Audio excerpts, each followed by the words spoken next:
Friends, मैं साई कृपा एक बार फिर आपके लिए लेकर आई हूँ जगन्नाथ जी का मुकुट। ये 100% वेस्ट मटेरियल से बना है, तो प्लीज़ वीडियो को अंत तक देखें। और यदि आप हमारे चैनल पे फर्स्ट टाइम विजिट कर रहे हैं तो हमारे चैनल को अभी सब्सक्राइब कर लें।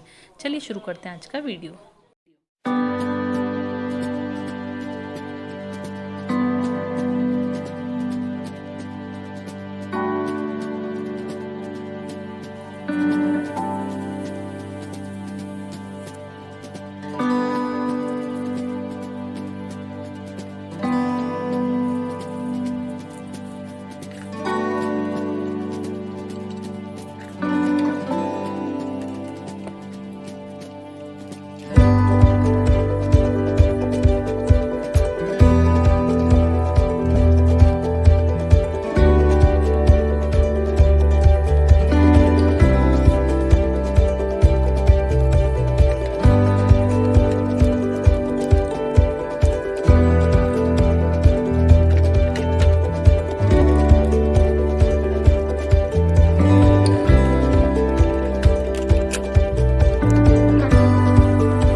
तो फ्रेंड्स, आज का वीडियो आपको कैसा लगा? हमने जो जगन्नाथ जी का आपके लिए मुकुट बनाया है, ये कैसा लगा आपको? देखिए, बिल्कुल परफेक्ट आया है, कहीं से कुछ नहीं निकल रहा है, एकदम परफेक्ट फिटिंग आई और बहुत ही सुंदर लग रहा है।